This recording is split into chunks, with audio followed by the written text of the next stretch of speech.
우리는 선거 때만 국민들을 위한다고 할 것이 아니라 1년 365일 선거할 때의 절박하고 간절한 마음으로 민생과 민심을 돌보고 위하기 위해서 노력할 것을 다시 한번 다짐하는 자리가 되어야 하겠습니다. 국민의 새로운 지도부가 첫째도 둘째도 셋째도 민생이라는 일성을 내세웠습니다. 부디 그 말이 진심이기를 기대합니다.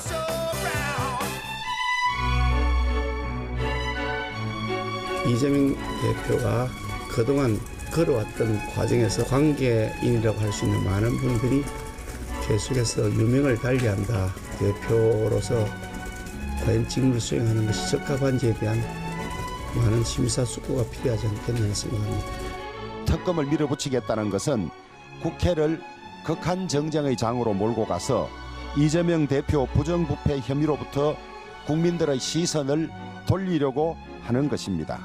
민주주의는 검사 독재의 칼날에 훼손됐고 민생과 경제는 언제 제2의 IMF가 터질지 모를 그런 최악의 상황입니다. 평화는 훼손됐고 굴욕적인 강제 동원 배상안으로 국민들의 자존심이 훼손됐습니다.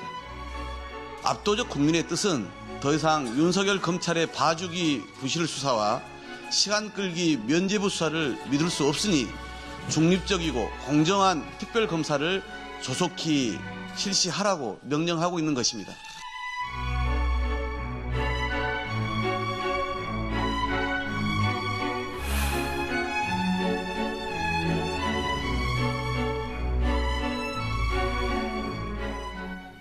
네, 여의도 사사건건 시작하죠. 오늘은 장해찬 국민의힘 청년 최고위원 당선자 그리고 권지웅 전 민주당 비대위원 두 분 모시고 이야기 나눕니다. 어서 오십시오. 안녕하세요. 축하드립니다. 아유, 감사합니다. 55.15%. 네. 예상하셨어요?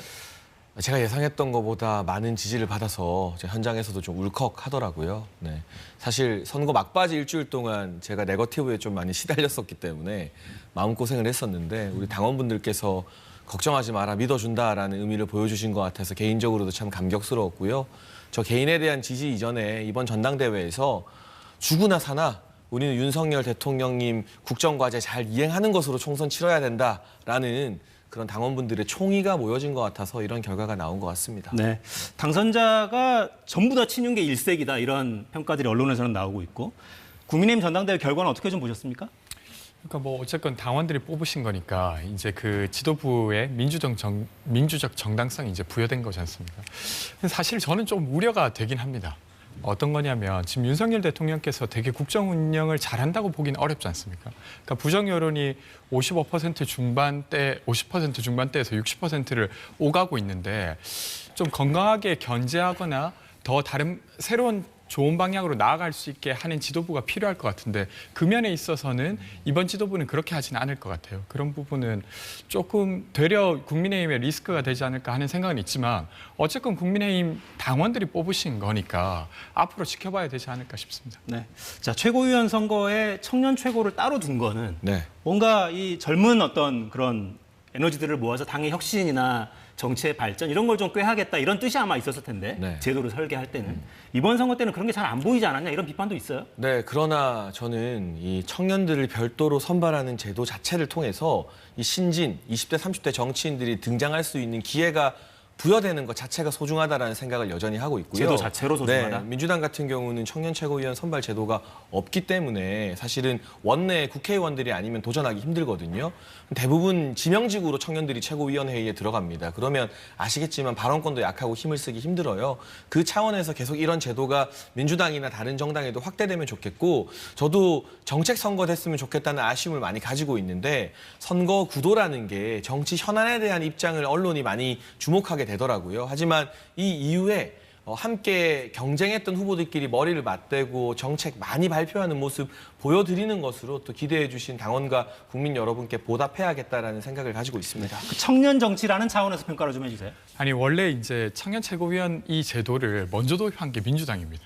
근데 한 번인가 두 번 도입하고 이제 없어져 버려서 되게 아쉬운데 말씀하신 대로 다른 트랙을 둠으로써 새로운 목소리가 나올 수 있게 하는 게 취지인데 사실 이번 선거는 그러진 못했던 것 같아요. 국민의힘 최고위원, 청년 최고위원 선거는 그러니까 저는 이제 사실 조금 비판드리긴 했는데 장해찬 최고께서 공약으로 내신 것 중에 하나가 가짜 보수를 척결하겠다. 그리고 민주노총 척결하겠다. 이런 게 이제 청년 최고위원 후보였던 장해찬 후보의 공약이어서 저는 그런 게 정말로 청년 최고를 뽑는 취지랑 맞을까라고 했을 때 그렇진 않았던 것 같아요. 근데 어쨌건 그런 트랙이 있었기 때문에 장해찬 후보나 이기인 후보 그리고 다른 후보들이 경쟁할 수 있었던 건 아닌가 싶습니다.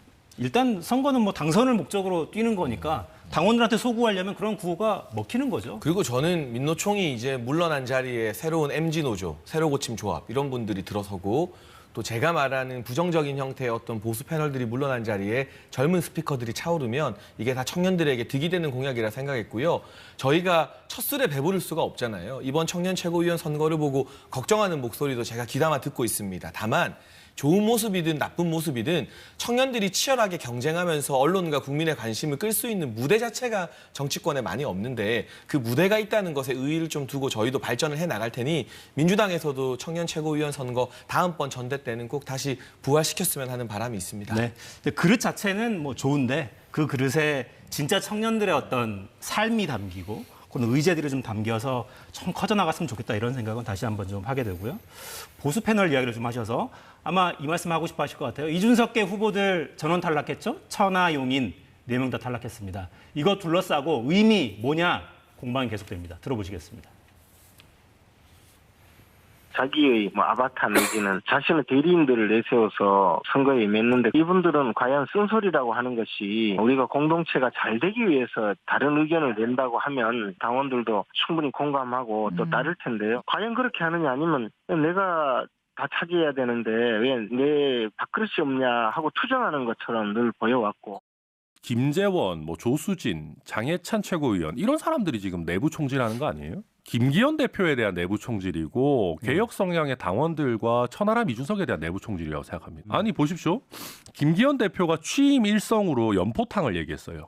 근데 그 다음날 아침에 당장 최고위원들이 1명도 아니고 3명이나 때로 나와가지고 제거하겠다라고 얘기하면은 이거는 거의 화전양면 전술이고.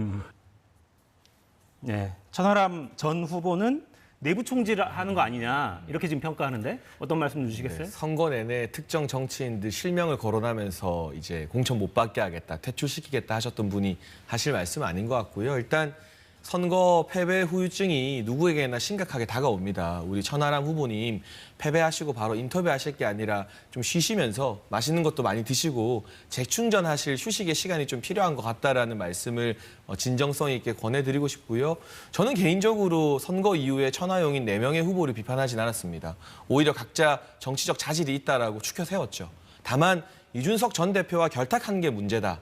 이전 대표로부터 결별하고 본인들의 정치를 해야 된다라는 덕담을 건넸는데 제가 왜 저기에 같이 묶이는지는 잘 모르겠습니다만 여전히 제 의견 동일합니다. 천하용인이라는 4명의 후보가 이번 전대를 계기로 어쨌거나 주목을 받았고 그 후보들이 앞으로 더 커나가기 위해서는 그리고 저희 새로운 지도부와 함께 또 국민의힘의 긍정적인 부분을 많이 발전시키기 위해서는 대화와 토론, 타협 모든 게 다 필요합니다만 이준석의 그늘에서 벗어나는 전제 조건이 필수라고 생각을 합니다. 그 부분에 대해서는 많은 당원분들이 아마 동일하게 생각을 하실 것 같습니다. 이준석의 정치가 어떤 부분이 문제이기 때문에 반드시 벗어나야 되는 겁니까? 상대에 대한 존중이 결여되어 있습니다. 존중이 없다. 네, 저희가 선거하는 과정에서 치열하게 경쟁하기도 하고 비판하기도 하고 네거티브를 주고받기도 합니다. 그런데 인간적인 존중 최소한의 선은 지켜야 되는데요. 하지 않아야 될 말들을 SNS로 너무 많이 쏟아내요. 그리고 전당대회 전 당원이 모인 축제 자리에서 대통령 입장곡을 가지고 참지 못하고 촐싹거리며 시비를 건다거나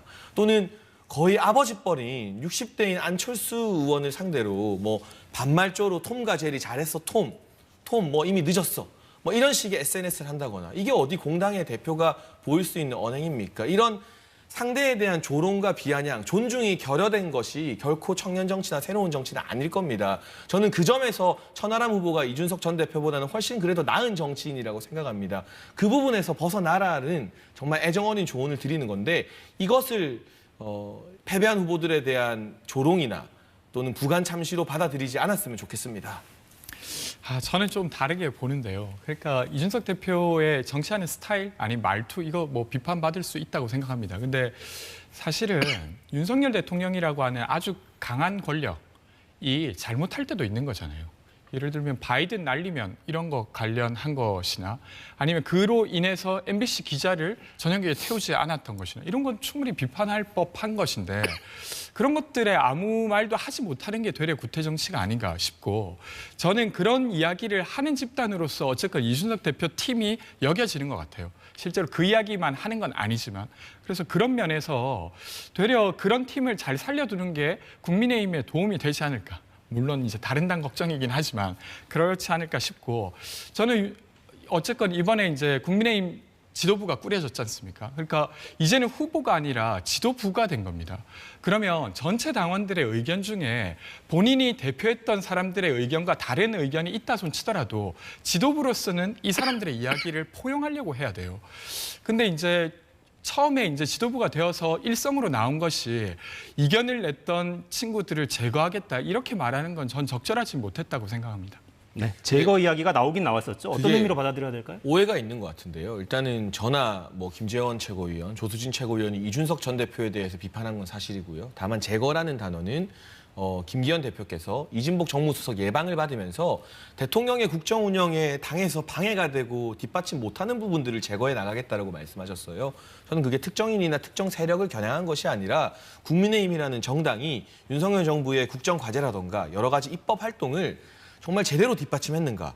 거기에 대해서 우리 당원들이 안타깝다, 아쉽다라고 하시기 때문에 그 부분이 이제 호흡을 맞춰서 제대로 잘하겠다라는 그런 차원의 뜻인데 서로 다른 두 가지 이야기를 믹스해서 갑자기 이준석을 제거하겠다. 아니 이번 전당대회에서 이미 심판받았는데 뭘 또 제거하겠습니까? 그러니까 그 부분은 뭔가 핍박받는 이미지를 만들기 위한 의도적인 왜곡이다라는 생각을 하고 있고요. 저는 얼마든지 저희가 천하람 후보를 지지했던 14% 당원분들의 의견도 귀 기울여 들어야 된다고 생각합니다. 그런데 마찬가지로 패배했지만 천하람 후보나 다른 후보들도요. 왜 그 지지권이 박스권에서 머물렀는지 왜 이토록 많은 비토를 받고 있는 것인지에 대해서 성찰과 반성을 좀 같이 해줄 수는 없는 겁니까?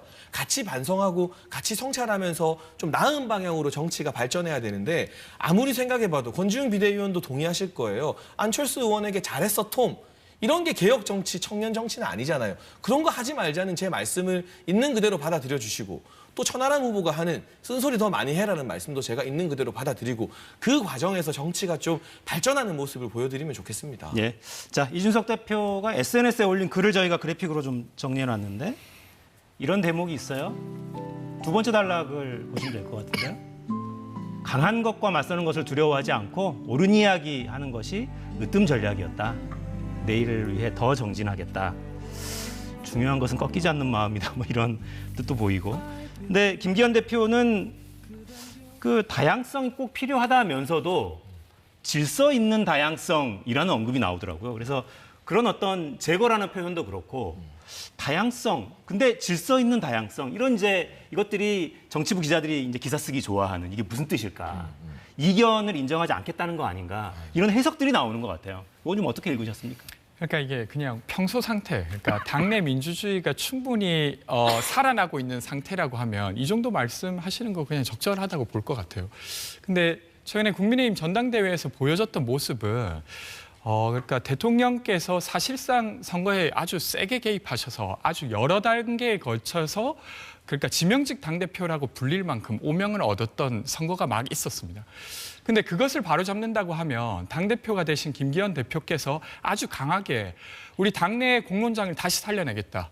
그리고 이견을 너무 적대화하는 거 내가 먼저 나서서 좀 처벌하겠다라고 해야 겨우 살아날까 말까 한 상황이 됐어요. 근데 그런 상황에서 그냥 다양성 좋긴 한데 질서 있게 좀 하자라고 하는 거 되려 윤석열 대통령 줄서기를 계속하자라고 하는 것처럼 저는 들릴 거라고 생각합니다.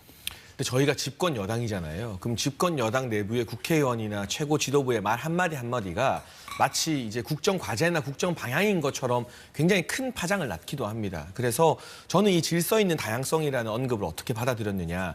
내부적으로 열심히 토론할 수 있지만 국민들에게 혼란과 불안감을 안겨드리지 않게 우리 안에 토론을 가지고 마치 이게 정답인 것처럼 그리고 이미 확정된 것처럼 소위 말하는 설레발 치지 말자.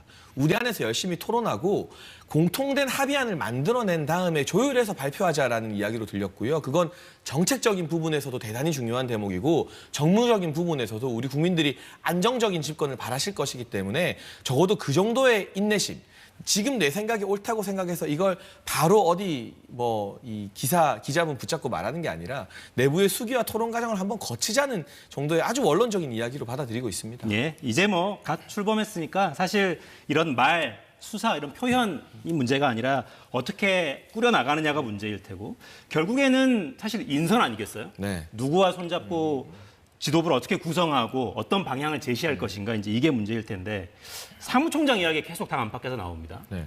이철규 사무총장 유력하다 이런 설도 나오고 아주 구체적으로 논의하는 단계는 물론 아니잖아요. 네, 아마 주말 사이에 조금 더 많은 논의가 있을 것 같고요. 그리고 월요일에 저희가 최고위 전에 이제 사전 최고위를 부활시켰습니다. 이전 지도부에서는 이제 이전 대표 체제일 때는 처음에 이렇게 하다가 아시는 것처럼 대표랑 최고위원들 사이가 안 좋아서 이런 게 없어졌다고 해요. 그런데 여러 가지 메시지 조율이나 보다 긴밀한 대화를 위해서 매 최고위 이전에 20-30분 일찍 모여서 어떤 당직자도 배석하지 않고 지도부만 이제 커피나 차 마시면서 사전 최고위를 하기로 했는데 그 과정에서 보다 더 원활하고 긴밀한 소통이 있을 것 같고요. 당직 인선에 대한 협의도 있을 것 같은데요. 저는 친윤이다 아니다에 너무 구애받을 필요는 없다고 생각을 합니다. 우리 당원들께서 윤석열 대통령의 성과로 총선의 성패를 가름하겠다라고 이미 이번 전당대회를 통해서 말씀해 주신 만큼 너무 친윤인 사람 주요 당직 주면 안 되는데라는 그런 패배자적 마인드를 가지기보다는 철저하게 유능한가 그 직을 수행할 수 있는가, 충분한 경험을 갖추었는가를 기준으로 판단을 해야 되고요. 다만 한 가지 제가 지도부로서 바라는 안배는 지역 안배입니다. 저희가 전국 정당을 지향해야 하기 때문에 이왕이면 똑같이 유능한 분들이 있으면 좀 덜 중용된 지역의 분들을 우선적으로 고려하는 것 정도까지는 지도부에서 논의해 볼 수 있겠다는 생각을 하고 있습니다. 지역은 고려할 필요가 다양성을 하지만 능력 중심으로 가야 하는 거 아니냐. 인사가 되게 중요하지 않습니까? 그럼요. 사실 그게 거의 전부입니다. 근데 어쨌건 이제 전당대회를 거치면서 현 지도부 입장에서는 이준석 팀을 배제한 것까지는 성공했어요. 근데 이 다음에 인사를 하는 데까지도 윤석열 대통령 줄 세우기 식으로 이제 진행한다고 하면 저는 위기 관리 능력이 떨어질 수밖에 없다고 생각합니다. 그래서 조언을 드리자면 지금 어쨌건 우려되는 이준석 트라우마라고 하는 것은 좀 이겨낼 수 있는 상황이 됐으니 되려 이제 윤석열 대통령과 조금 거리감을 두면서도 합리적 선택을 할 수 있는 사람을 사무총장에 세우는 게 좋지 않을까. 사실 선거 공천이 이루어지면 사무총장은 아주 큰 역할을 합니다. 그렇기 때문에 다 여기에 관심을 갖는 건데 이 사무총장이 누가 될지 지켜봐야 될 것 같습니다. 네. 장제원 원내대표 이야기도 당 안팎에 좀 있던데 가능성이 좀 있다고 보십니까? 전 따로 듣지 못했고 저도 보도로 확인해봤고요. 근데 원내대표라는 건 의원들 선거잖아요. 그렇죠. 누가 임명해 주는 게 아니라 선출되는 거기 때문에 그건 자유롭게 출마해서 선택받으면 그 자체로 선거에서 이긴 것으로 정당성이 부여됩니다. 근데 아시겠지만 모든 선거 중에 가장 예측 불가능한 선거가 원내대표 선거를 하더라고요. 소수의 의원들 개인의 친소관계나 여러 가지가 걸려 있어서 출마 여부도 아직은 결정 안 된 것 같고 여기에 대해서 지나치게 일찍 출마 여부를 밝히지도 않았는데 평가를 하는 것 자체가 굳이 적절하지 않은 것 같고요. 네. 후보군이 정리되고 나면 그때 가서 평가해도 늦지 않을 것 같습니다. 네. 자, 오늘이 10일이고 13일에 용산 가서 지도부 만찬한다는 거죠, 대통령하고. 네. 자, 대통령 만나러 가는 여당의 청년 지도부 에게 어떤 주문을 좀 하시겠습니까? 저 부탁드리고 싶은 거 하나 있는데요. 최근에 전세 사기 문제로 지난 28일 날 한 분이 돌아가셨습니다. 30대 분이셨어요. 피해자분이 극단적인 선택하셨죠. 전세 사기 문제의 한 70% 정도가 2030에서 벌어지고 있는 것이고 전세 보증금이 없어진다고 하는 건 그냥 단순히 돈을 조금 잃었다 정도를 넘어서는 불안이지 않습니까? 근데 이 문제에 있어서 사실은 피해 구제가 잘 안 되고 있는 게 있습니다. 그래서 이런 이야기를 좀 해주신다고 하면 장해찬 최고께서도 좀 청년의 이야기를 직접 잘 풀려고 하는 사람이 될 것 같고 그리고 실제로 그런 걸 풀어주시려고 하는 마음이 있다고 저는 생각하기 때문에 한번 고려해 주셨으면 좋겠습니다. 네, 그 부분은 이제 원희룡 국토부 장관이 별도의 TF까지 국토부에 만들어서 집중하고 있지만 한 번 더 말씀드릴 수 있는 충분히 중요한 내용이고요. 저 개인적으로는 제 주변에 많은 30대들이 갑작스럽게 닥친 고금리 때문에 너무나 많은 고통을 겪고 있어서 30대 실거주자의 전세 대출이나 이 주택 대출을 지금 정부에서 특례 대출 상품 만들어서 좀 전환해주고 있는데 이게 아직 소진이 안 돼요. 왜냐하면 특례 대출 금리도 높기 때문입니다. 이게 제대로 정말 혜택을 주는 거였으면 진즉 자금이 다 소진됐겠죠. 근데 아직 반도 소진이 안 됐거든요. 정부 특례 대출 금리 조금 더 낮추자 이런 몸에 와닿는 이야기도 좀 드리고 싶습니다. 네. 자, 근데 전당대회 기간 동안 대통령의 전당대회 개입 이런 논란도 사실 좀 있었고 막판에는 대통령실 행정관들 단톡방 이야기도 좀 많이 있었잖아요. 그 부분은 뭔가 징계하거나 이런 조치가 좀 필요하다고 보십니까? 근데 저는 뭐 누차 밝혔지만 포함되어 있는 단톡방에서 다른 당원들이 지지 활동을 한 걸 가지고 징계할 수는 없다고 생각을 하고 다만 통화녹취록이 하나 공개됐는데 네. 그 부분은 그래도 공무원 신분으로 개인적 활동을 했지만 무리를 빚었으니 구두 경고 정도 주면 되겠다. 이러면 안 된다라는 뭐 그 정도가 적절하지 이걸 가지고 구체적인 징계까지 들어갈 사안인가 뭐 그 부분에 대해서는 고개를 좀 갸웃거리게 되고요. 전대가 다 끝난 마당에 뭐 대통령실을 향한 고발 조치나 이런 것들도 다 취하되고 하나 되는 모양으로 당이 다시 단결했으면 하는 바람을 가지고 있습니다. 저는 이게 이제 그냥 감정의 문제가 아니라 위법의 문제예요. 그러니까 윤석열 대통령께서 법리와 사실을 아주 강조하시는데 이건 법리와 사실에 위반되는 사안입니다. 그러니까 국가공무원법에 보면 정치적 중립을 지켜야 되고 특정 정당인을 지지할 수 없게 돼 있어요. 근데 전화로 지지한 게 드러났습니다. 이걸 처벌하지 않는다? 그러면 자신의 팀에는 법을 적용하지 않겠다는 이야기가 돼버려요. 그래서 작게 보실 일은 결코 아니라고 생각합니다. 네, 대통령실 대응을 아마 국민들도 좀 지켜보고 있는 분들도 계실 텐데 좀 보시죠. 네, 주제를 좀 바꿔보겠습니다. 이재명 대표가 경기지사하던 시절에 첫 비서실장 숨진 채 발견됐습니다. 오늘 이재명 대표 발언부터 좀 들어보시겠습니다. 없는 사실을 조작을 해가지고 자꾸 증거를 만들어서 들이대니 빠져나갈 길은 없고 억울하니 결국은 극단적 선택을 하게 되는 것 아닙니까? 이게 검찰의 과도한 압박 수사 때문에 생긴 일이지 이재명 때문입니까? 수사당하는 게 제 잘못입니까? 그야말로 광기입니다. 광기. 검찰의 이 미친 칼질을 도저히 용서할 수 없습니다. 이재명 대표를 둘러싸고 있는 죽음의 그림자가 연속되고 있어서 섬뜩한 느낌을 금할 수가 없습니다. 이유 여하를 막론하고 이재명 대표가 그동안 걸어왔던 과정에서 많은 분들이 관계인이라고 할 수 있는 많은 분들이 계속해서 유명을 달리한다. 민주당 대표로서 과연 직무를 수행하는 것이 적합한지에 대한 많은 심사숙고가 필요하지 않겠나 생각합니다. 네, 또 한 명의 안타까운 선택이 있었고요. 이재명 대표는 빈소에 찾아가서 조문하겠다 이런 입장을 밝혔고 오후 1시를 전후해서 아마 조문이 이루어질 것이다라는 예고가 있었는데 이 시각까지 빈소에 도착해서 조문했다 이런 소식은 들어오지 않고 있습니다. 아마 유가족들과 조율이 좀 원활하지 않은 걸로 보이고요. 아직까지 조문은 진행되지 않고 있습니다. 자, 이재명 대표가 거취 표명을 좀 해야 되는 거 아니냐 이런 의견들 그 KBS가 실시한 여론조사 결과가 있죠. 그걸 좀 보고 이야기를 하죠. 이거를 국민 여러분께 여쭤보면 전체 국민 대상으로 여쭤보면 과반이 물러나야 한다라고 답변을 하고 계시고요. 이걸 민주당 지지층으로 좁혀보면 다르죠. 완전히 다릅니다. 근데 이게 한국리서치에 의뢰해서 5일부터 7일까지 사흘간 진행한 결과입니다. 당 내에서도 일부 우려가 있는 건 사실로 보이고요. 네.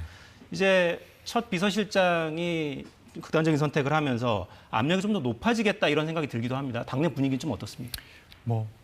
이제 어제 새벽에 저는 이 기사를 봤는데 그러니까 아직 분위기를 다 파악하거나 이런 건 아닌데 사실 매우 충격적입니다. 그러니까 실제로 어떤 이유 때문에 돌아가셨는지 지금으로서는 다 파악할 수는 없지만 유서도 공개가 아직 안 됐으니까요. 유가족분들이 이야기하신 것이 언론에 좀 통해서 나온 걸 보면 어쨌든 검찰의 수사에 대한 어떤 압박이 있었다는 거고 근데 검찰의 수사를 받게 된 이유는 사실 이재명 대표와 시정, 도정을 이끌면서 있었던 일이기 때문에 아무래도 민주당 입장에서는 되게 마음이 무거울 수밖에 없고요. 그리고 어쨌든 사람이 유명을 달리한 부분이라 얼마나 힘드셨으면 그랬을까 하는 생각을 할 수밖에 없습니다.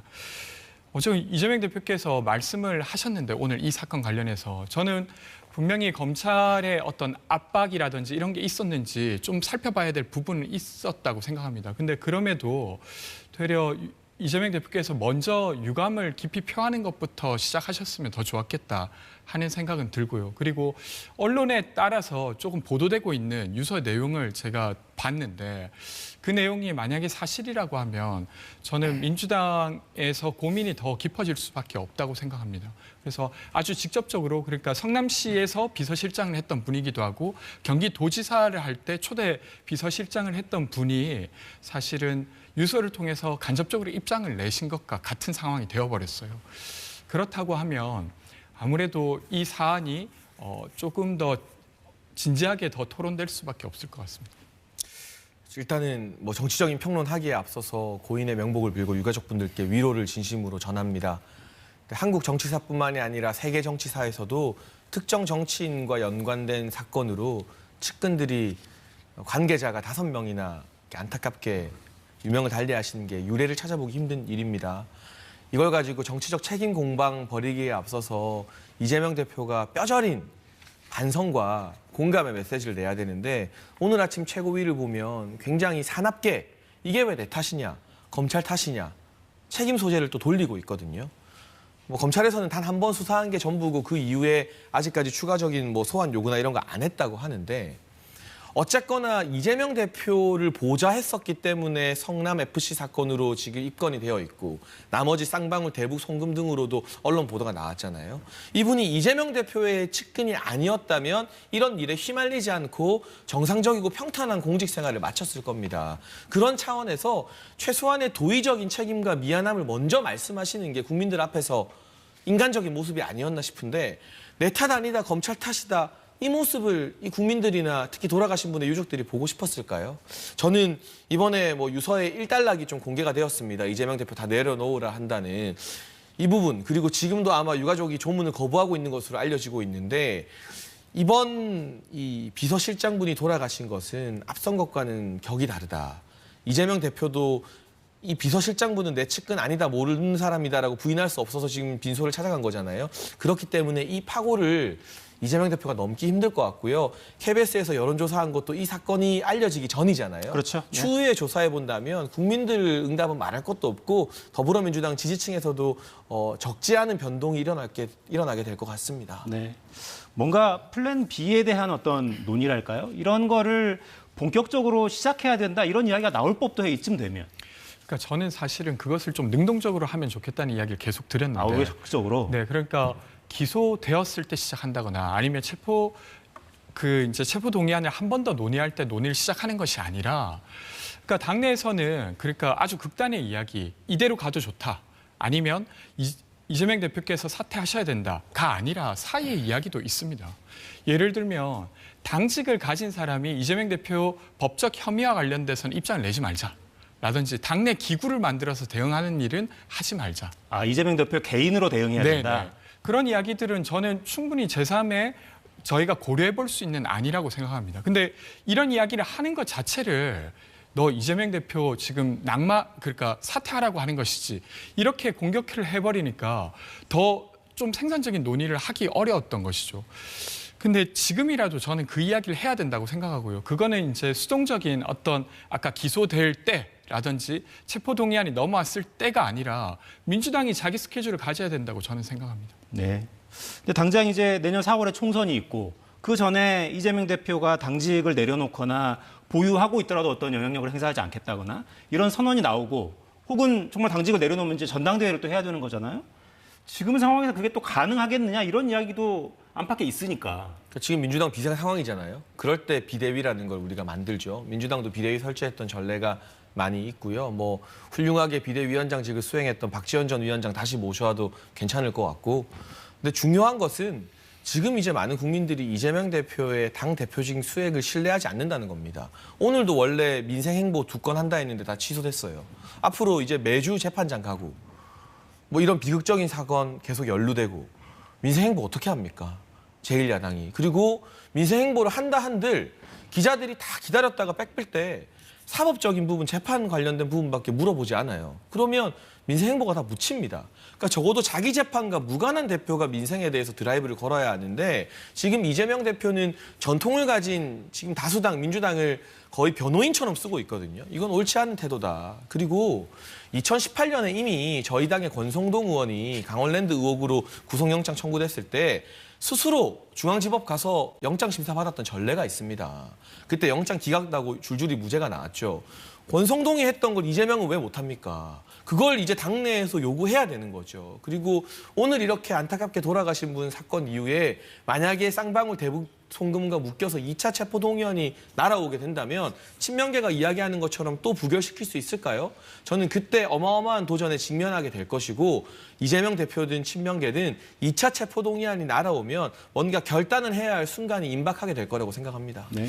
저는 근데 이게 이제 지금 민주당을 우려해 주시는 거 고마운데 국민의힘이 그렇게 이야기할 부분은 아닌 것 같아요. 그러니까 사실 검찰이 과도한 부분이 분명히 있습니다. 지금 이번에 구속영장 청구를 한 걸 봐도 사실은 이미 최근에 대법원 판결의 내용을 부정하는 내용이 들어있다거나 지금도 그 어떤 혐의 사실이 완전히 입증되지 않은 상태예요. 근데 계속 무리하게 구속 재판을 해야 된다고 주장하는 것. 그리고 검찰은 사실 중립을 거의 못 지키고 있지 않습니까? 그러니까 김건희 여사와 관련된 재판이 하나 1심 재판이 나왔어요. 거기에서 주가 조작 의심이 되는 거래가 있었다라고 법원이 확인해 준 거래에 김건희 여사가 다수 연루되어 있습니다. 그럼 수사해야죠. 근데 이런 것들을 안 하면서 이런 것들을 눈 감아주고 있으면서 이재명 대표 때문에 야당이 어려운 것 같으니까 이재명 대표 물러나라라고 말하는 건 저는 좀 적절하지 않다고 생각하고요. 물론 국민들은 저는 그렇게 비판할 수 있지만 국민의힘이 그렇게 말하는 건 적절하지 않다라고 이야기 드리고 싶고 권성동 의원은 사실 그 2018년 6월에 있었던 일인데 그때 그 국민의힘의 전신 정당이 아예 본회의를 안 열어서 사실상 방탄을 했었습니다. 그렇게 했던 거라서 권성동 의원의 얘도 적절하진 않다는 이야기. 아니 그래서 방탄국회 본인이 안 하겠다고 임시국회 소집하지 말라고 해서 중앙지법 가는 결기를 보였어요.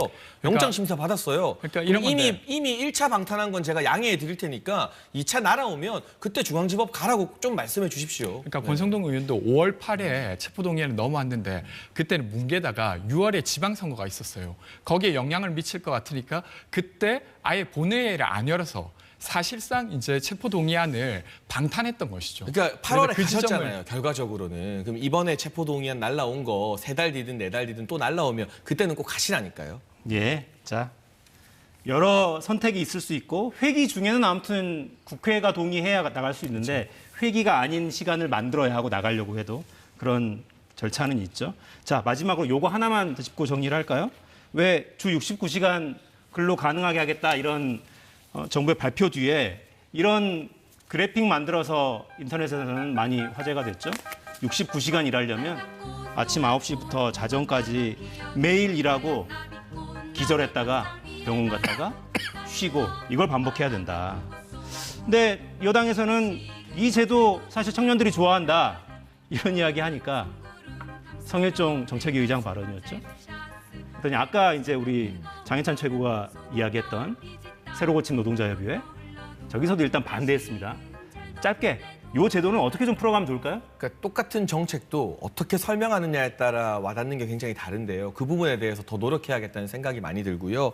이게 기본적으로 IT 업계나 벤처 스타트업, 제조업 같은 경우는 이 근무 시간 몰릴 때가 따로 정해져 있습니다. 이럴 때 최대 69시간까지 일할 수 있다는 거지 매주 69시간을 일할 수 있는 게 아니고 그때 더 일한 만큼 조금 널널한 기간에는 주 4일제도 가능하게 하는 유연근무제를 적용한다는 것이거든요. 근데 주 4일제를 우리가 먼저 이야기하면 아마 대부분 반길 겁니다. 그런데 이게 주 69시간이라는 게 섣불리 부각되면서 좀 여론의 질타를 받고 있는데 네. 진정성 있게 차분차분 이 정책의 진위를 설명해 나가는 것이 정도라고 생각합니다.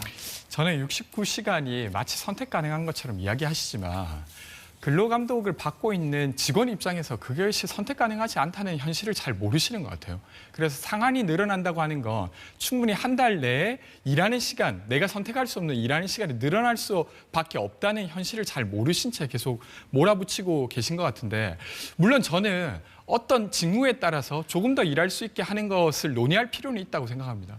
근데 그렇게 어떤 세부적인 논의를 한다기보다 지금은 되려 문재인 정부가 했던 것을 뒤집어서 몰아세우고 있는 형국이라 국민들의 반발이 있을 수밖에 없다고 생각합니다. 네, 섬세하게 논의를 하면 뭔가 좀 여지가 있어 보이기도 하고요. 두 분 말씀하시는 거 보면. 네, 자, 여의도 사사건건은 여기서 마무리하죠. 두 분 고맙습니다. 그렇습니다.